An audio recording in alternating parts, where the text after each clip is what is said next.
ఆడపిల్లని ఎవరైనా చెయ్యి వేస్తే అంగం కోసి ఈ మధ్యలో ఒక అంగాన్ని కోయబోతున్నాను, ఒక పెద్ద ఎత్తున జరగబోతుంది. అంగాన్ని కోసి మీరందరూ చూస్తుండగా నన్ను నడి రోడ్డు మీద పెడతాను. ఇది హెచ్చరికగానే. నేను స్వయంగా తెలుసుకున్నాను. ఇంకా చాలా మంది ఉన్నారు, అందరి దగ్గరికి కూడా వెళ్ళబోతున్నాను. చాలా పెళ్లిళ్ళు చేశారు, ఇంకా చాలా ఎన్నో సేవలు చేశారు, పిల్లలకు కూడా సేవ చేశాను. ఎంతో సేవ చేసింది కాబట్టి నేను చాలా మంది హిస్టరీ నా దగ్గర ఉంది, అందరికి కలుస్తాను. ఇలాంటి సేవ చేసే వాళ్ళని నా వంతు నేను కాపాడుకోవాలి. ఇది కూడా ఒక ప్రకారం లోక కళ్యాణం కాబట్టి ఇలాంటి వాళ్ళని నా వంతు మద్దతు తెలిపితే ఇంకా వీళ్ళు ఇంకా ఆ ఆనందంలో ఇంకా రెట్టింపు ఉత్సాహంలో ఇంకా మంచి సేవ చేసుకోగలుగుతారు. వీళ్ళకి ఏదైనా కష్టం ఉంటే వీళ్ళ ఒక బిడ్డలాగా నా వంతు నేను తీరుస్తాను. ఒకసారి మాట ఇచ్చిన తర్వాత వెనక్కి తీసుకోవడం అనేది ఉండదు. అది ఆత్మార్పణ కానీ ఇంకోటి కానీ, దానికి టైము సందర్భం బట్టి నేను చేస్తాను. ఓకేనా? ఇప్పుడంటే ఇప్పుడు చేసుకోవచ్చు, కానీ లోక కళ్యాణం గురించి వచ్చినప్పుడు గురువు ఆజ్ఞతోనే నేను నడుస్తున్నాను.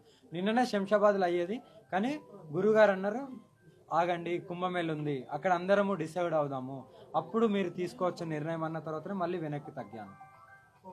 అవ్వడము తండ్రి ఈ కుంభమేళలో ఏదో ఒకటి డిసైడ్ అవుతుంది, దాన్ని బట్టి నేను నడుచుకుంటాను. కానీ ఎప్పుడు కానీ నా అడుగు మాత్రం వెనక అడుగు వేసేది లేదు. ఎంత పెద్ద విధ్వంసంలో వచ్చినా కూడా దాన్ని ఆపడానికే నా ప్రయత్నం.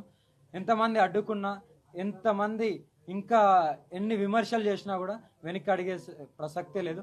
ఆడపిల్లని ఎవరైనా చెయ్యి వేస్తే అంగం కోసి ఈ మధ్యలో ఒక అంగాన్ని కోయబోతున్నాను, ఒక పెద్ద ఎత్తున జరగబోతుంది. అంగాన్ని కోసి మీరందరూ చూస్తుండగా నన్ను నడి రోడ్డు మీద పెడతాను. ఇది హెచ్చరికగానే. ఆడపిల్లని ఎవరైనా చెయ్యి వేస్తే అంగం కోసి ఈ మధ్యలో ఒక అంగాన్ని కోయబోతున్నాను, ఒక పెద్ద ఎత్తున జరగబోతుంది. అంగాన్ని కోసి మీరందరూ చూస్తుండగా నన్ను నడి రోడ్డు మీద పెడతాను. ఇది హెచ్చరికగానే. నేను స్వయంగా తెలుసుకున్నాను. ఇంకా చాలా మంది ఉన్నారు, అందరి దగ్గరికి కూడా వెళ్ళబోతున్నాను. చాలా పెళ్లిళ్ళు చేశారు, ఇంకా చాలా ఎన్నో సేవలు చేశారు, పిల్లలకు కూడా సేవ చేశాను. ఎంతో సేవ చేసింది కాబట్టి నేను చాలా మంది హిస్టరీ నా దగ్గర ఉంది, అందరికి కలుస్తాను. ఇలాంటి సేవ చేసే వాళ్ళని నా వంతు నేను కాపాడుకోవాలి. ఇది కూడా ఒక ప్రకారం లోక కళ్యాణం కాబట్టి ఇలాంటి వాళ్ళని నా వంతు మద్దతు తెలిపితే ఇంకా వీళ్ళు ఇంకా ఆ ఆనందంలో ఇంకా రెట్టింపు ఉత్సాహంలో ఇంకా మంచి సేవ చేసుకోగలుగుతారు. వీళ్ళకి ఏదైనా కష్టం ఉంటే వీళ్ళ ఒక బిడ్డలాగా నా వంతు నేను తీరుస్తాను. ఒకసారి మాట ఇచ్చిన తర్వాత వెనక్కి తీసుకోవడం అనేది ఉండదు. అది ఆత్మార్పణ కానీ ఇంకోటి కానీ, దానికి టైము సందర్భం బట్టి నేను చేస్తాను. ఓకేనా? ఇప్పుడంటే ఇప్పుడు చేసుకోవచ్చు, కానీ లోక కళ్యాణం గురించి వచ్చినప్పుడు గురువు ఆజ్ఞతోనే నేను నడుస్తున్నాను. నిన్ననే శంషాబాద్లో అయ్యేది, కానీ గురువుగారు అన్నారు ఆగండి, కుంభమేళ ఉంది, అక్కడ అందరము డిసైడ్ అవుదాము, అప్పుడు మీరు తీసుకోవచ్చు నిర్ణయం అన్న తర్వాతనే మళ్ళీ వెనక్కి తగ్గాను. అవ్వడము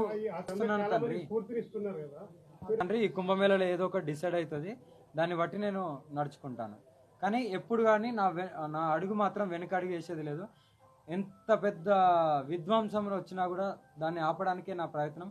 ఎంతమంది అడ్డుకున్నా, ఎంతమంది ఇంకా ఎన్ని విమర్శలు చేసినా కూడా వెనక్కి అడిగే ప్రసక్తే లేదు.